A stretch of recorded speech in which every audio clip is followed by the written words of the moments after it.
Olá pessoal, vamos gravar mais uma aula sobre força intermolecular, dando continuidade na questão da geometria, da polaridade. Nós aprendemos lá no nosso vídeo, na nossa outra aula, sobre como classificar se a molécula é polar ou apolar. Então esse é o primeiro ponto. Determinei, ela é apolar, então ela vai ser de polo induzido, força de London ou força fraca de Van der Waals. Se ela for polar, ela pode se dividir em duas: ligação de hidrogênio ou ponto de hidrogênio, que é aquela molécula que tem hidrogênio ligado diretamente a um dos elementos do FON, que é o fluoxigênio e hidrogênio, ou ainda de polo, que são as demais moléculas polares. A gente vai ver agora alguns exemplos para ficar mais claro o que a gente está falando. Coloquei alguns exemplos para a gente estar trabalhando. Presta atenção. O NH3, que é a amônia, a gente já descobriu no outro vídeo que ela sobra um par de elétrons, porque o nitrogênio da família 5A vai fazer 3 ligações, sobra 2 elétrons. Então, nós temos 4 átomos. Já descobrimos que ela tem a geometria piramidal, né?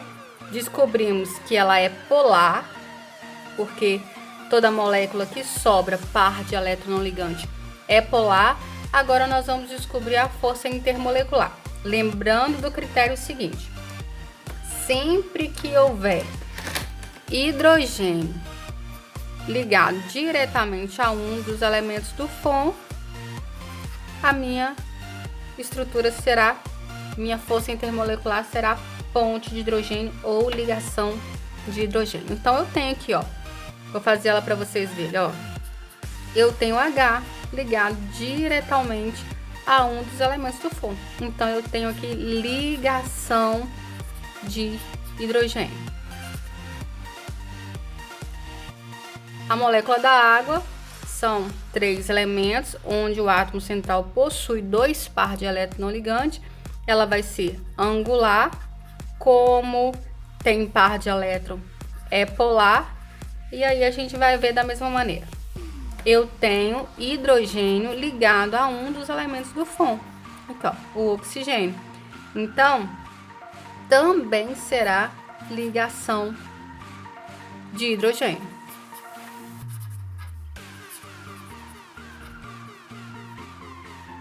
Já agora com CH2O, eu já fiz. A gente sabe que é trigonal plana. Trigonal plana, como são elementos diferentes em volta do átomo central, também é polar, só com um detalhe. Agora eu não tenho hidrogênio ligado diretamente a um dos elementos do FON. O meu hidrogênio está ligado ao carbono. Então isso aqui não será ligação de hidrogênio. Essa molécula, a força intermolecular dela será dipolo. Agora, quando eu tenho duas moléculas apenas, a gente já sabe que a geometria é linear. Moléculas iguais é apolar. E se é apolar, eu não tenho dúvida quanto à minha força intermolecular. A minha força intermolecular, ela tem que ser de polo induzido.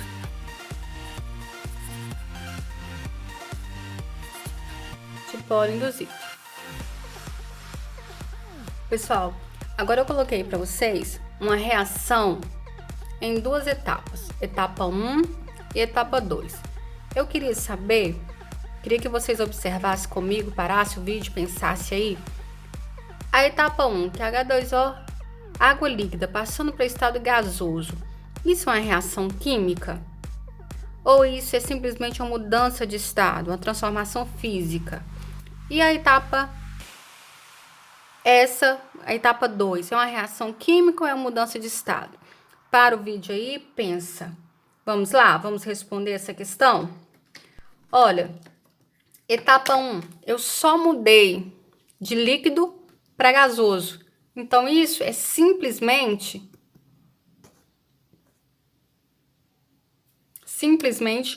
uma mudança de estado físico. não ocorreu aqui na etapa 1 reação química, tá? Mudança de estado físico. Já a 2, já ocorreu uma reação. A minha molécula da água, ela foi decomposta, né? Então, aqui foi uma reação. Então, vamos pensar. Essa mudança de estado físico foi líquido para gasoso. Se a gente for lá lembrar, líquido para gasoso ocorre o quê? Ocorre ebulição, não é isso? Então, eu vou dar uma paradinha no vídeo aí e vou postar para vocês a mudança de estado físico agora.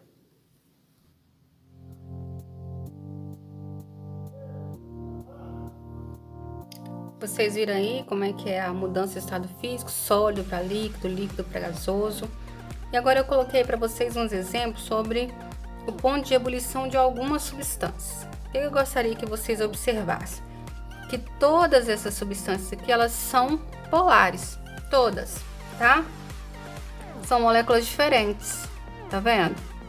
Se são moléculas, são constituídas por apenas dois átomos e são diferentes, todas são polares. Mas um detalhe que a gente deve observar aqui, que nós temos que o HF, o hidrogênio ligado diretamente a um dos elementos do FON. Então, essa daqui é a única que é ligação de hidrogênio. As demais são dipolo-dipolo. Aí, se eu perguntasse, se a gente fosse querer saber qual que é o maior ponto de ebulição e não fosse me informar dos valores aqui, como que eu vou determinar isso? É através da força, das interações existentes nessa força intermolecular. Vou deixar aqui para vocês do lado qual é a escala, quem vem em primeiro, segundo e terceiro lugar, tá? Então, vai aparecer aqui para vocês a força intermolecular. Então, em primeiro lugar, é a ponte de hidrogênio, ou ligação de hidrogênio. Ela é a mais forte, a mais difícil de ser quebrada. Segundo lugar, dipolo-dipolo.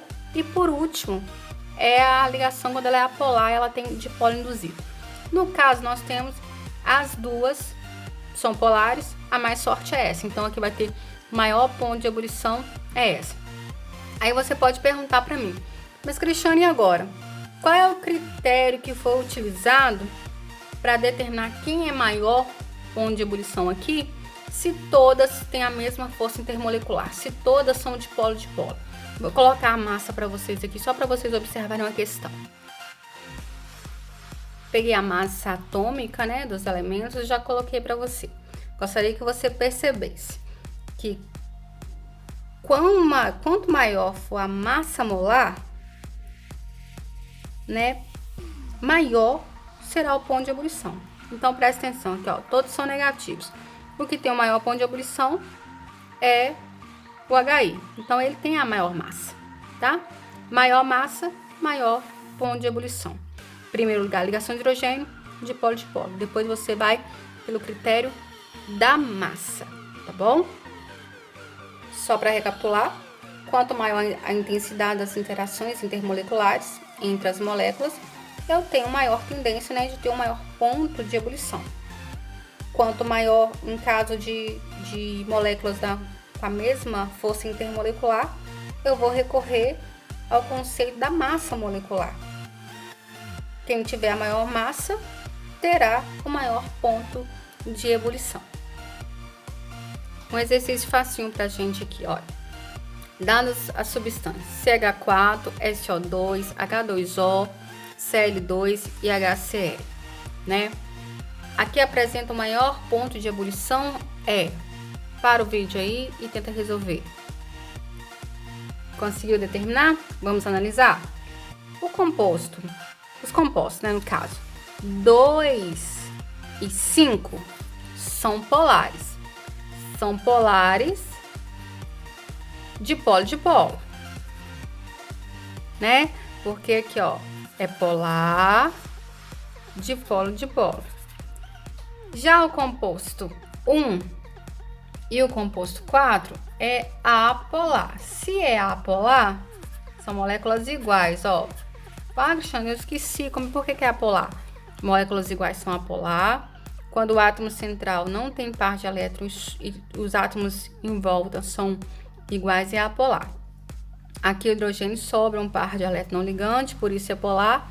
E aqui são duas moléculas diferentes, são polar. E aí sobrou a molécula número 3, que além de ser polar, ela é ligação de hidrogênio. Porque eu tenho hidrogênio ligado diretamente a um dos elementos do FON, flúor, oxigênio e nitrogênio. Então, quem tem o maior ponto de ebulição é a número 3, a molécula de número 3, porque primeiro escala ligação de hidrogênio, depois de polo e por último de polo induzido.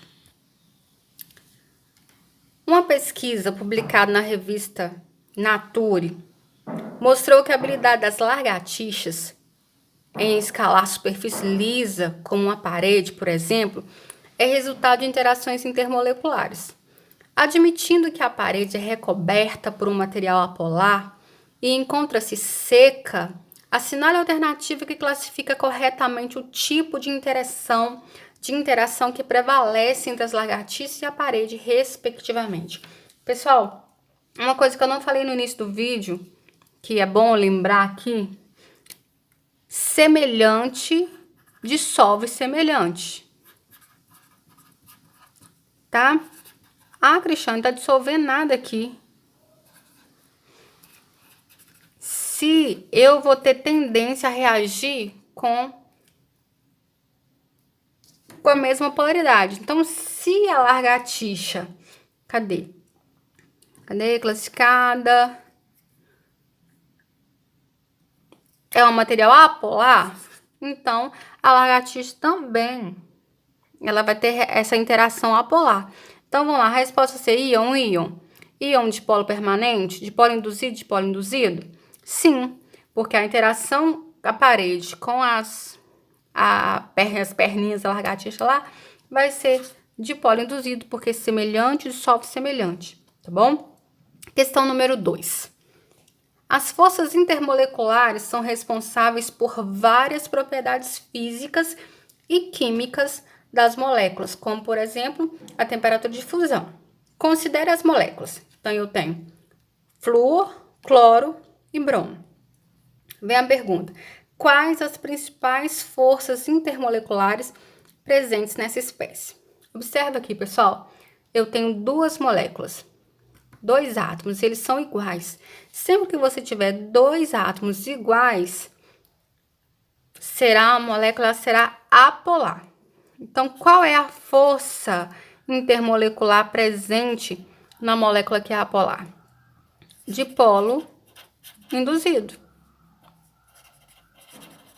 Ok? Força de London, do jeito que você achar melhor pronunciar. Agora está perguntando: ordene essas espécies em ordem crescente de temperatura de fusão. Coloquei aí, pessoal, o número atômico do flúor, do cloro e do bromo. Então, como essas interações, elas aumentam com o aumento do número de elétrons da molécula, tá vendo aqui, ó? A ordem crescente de interação vai ser F2 é menor que Cl2, que é menor do que o bromo 2, que por sua vez é a mesma ordem de temperatura de fusão. Então, quem tem a maior temperatura de fusão é o bromo. Terceiro e último exercício. Analisa as afirmativas abaixo.